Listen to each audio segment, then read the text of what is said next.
جب حاضر ہونا ہو تو ریاض الجنہ میں اگر موقع مل جائے وہاں نفل پڑھ لیں، نہیں تو مسجد میں جہاں جگہ مل جائے 2 نفل پڑھیں، اللہ سے مانگے اللہ میں جانے والا ہوں، مہربانی فرما، قبول فرما، آسانی فرما۔ اور ریاض الجنہ میں اگر جب جانے کا موقع ملے کسی کو تو وہاں جا کے ایک دعا تو اللہ سے یوں مانگے، یا اللہ تیرے محبوب نے اس کو جنت فرمایا ہے اور آپ نے باوجود میرے گناہوں کے مجھے اس جنت میں داخل کر دیا، تو اللہ تیرا ہی فرمان ہے، جسے تو ایک دفعہ جنت میں داخل کرے گا باہر نہیں نکالے گا، اللہ اب مجھے جنت سے باہر نہ نکال، اہل جنت میں میرا نام لکھ دیجئے۔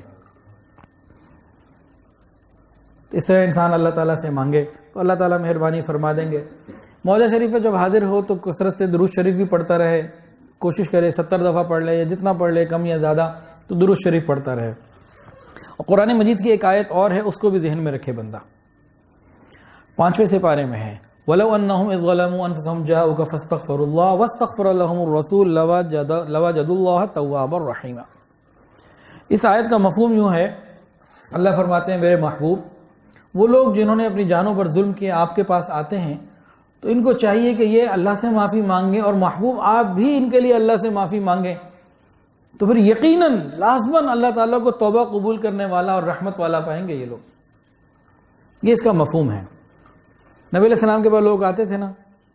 پھر اللہ تعالیٰ سے توبہ کرتے تھے، معافی مانگتے تھے، وہ بھی اللہ سے معافی مانگتے، نبی علیہ السلام بھی ان کے لیے اللہ سے معافی مانگتے، اللہ تعالیٰ رحمت فرما دیتے، خود قرآن میں فرما رہے ہیں بھائی۔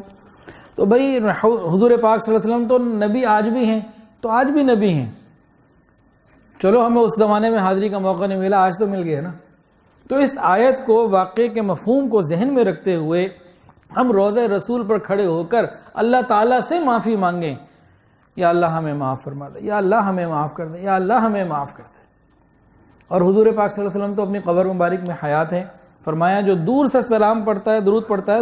مجھے پہنچا دیا جاتا ہے، جو قریب آ کے پڑھتا ہے تو میں سنتا ہوں، جواب دیتا ہوں۔ نبی علیہ السلام اپنی مبارک قبر میں حیات ہیں، تو پہلے تو اللہ سے معافی مانگے، پھر نبی علیہ السلام سے کہہ دے، یا اللہ کے نبی، یا رسول اللہ صلی اللہ علیہ وسلم، یا رسول اللہ صلی اللہ علیہ وسلم، میں نے بھی اللہ تعالیٰ سے اپنے لیے معافی مانگی ہے، آپ بھی میرے لیے معافی مانگ دیجیے۔ تو یہ ایک نقطہ، لطیف نقطہ علماء نے بتایا، اس پر بھی عمل ہو جائے گا۔ اچھا، مواجہ شریف پر انسان جب کھڑا ہوتا ہے تو کتنی دیر کھڑا ہونا چاہیے؟ کتنی دیر؟ بعض لوگ بہت دیر کھڑا ہونا اچھا سمجھتے ہیں، کچھ ذرا جلدی آ جاتے ہیں، تو کیا ٹائم ہونا چاہیے، کتنی دیر ہونا چاہیے؟ جی برہان صاحب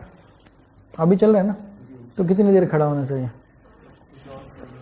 کسی اور کو تکلیف نہ ہو؟ اچھا جواب ہے، لیکن حضرت مولانا ہمارے دادا شیخ حضرت مرشد عالم غلام حبیب رحمۃ فرماتے تھے کہ جب انسان مواجہ شریف پہ کھڑا ہو جائے، سلام پیش کرنا شروع کرتا رہے محبت کے ساتھ، جب دیکھے کہ دل ادھر ادھر متوجہ ہو گیا، اب موبائل یاد آ گیا، بیگم یاد آ گئی، اب جاتے ہوئے کھانا کھانا ہے یا کچھ اور یاد آ گیا، ابھی سمجھے کہ اب یہ الارم میں نکلو یہاں سے، جب تک توجہ کے ساتھ، دل کے ساتھ جتنا پڑھ سکتا ہے وہ پڑھے، بس ٹھیک ہے۔ جیسے ہی توجہ کہیں اور زبردستی گنتی نہیں پوری کرے کہ جی مجھے کتاب میں پڑھا تھا 70 پورے کرنے، اب دل لگا نہیں ہوا، دل کہیں اور اٹکا ہوا ہے اور یہ 70 کی گنتی پوری کر رہا ہے، نہیں بھائی، جتنا آپ نے توجہ کے ساتھ، کیفیت اور محبت کے ساتھ، شوق کے ساتھ پڑھ لیا وہ پڑھ لیں اور اب باہر آ جائیں۔ جو ان کی بات ہے وہ اور انتظامی اعتبار سے ہے، یہ بات کیفیت کے اعتبار سے ہے، جو انہوں نے فرمایا وہ بالکل ٹھیک۔ بھائی اگر انسان رش زیادہ ہے تو پھر انسان چلتا رہے، کسی کے لیے رکاوٹ اور تکلیف کا ذریعہ نہ بنے، رش کم ہے، رک سکتا ہے تو رک جائے، لیکن میں اس وقت کی بات کر رہا ہوں جب وقت مل جائے۔ عورتوں کو تو چاہیے کہ وہ رات کو عشاء کے 1-1.5 گھنٹے کے بعد جائیں، زیادہ سکون سے کام ہوتا ہے، تو جب بھی جائیں، لیکن وہ وقت زیادہ آسانی کا ہے، تو انسان اس چیزوں کو، آداب کو خیال رکھے گا تو بہت آسانی ہو جائے گی۔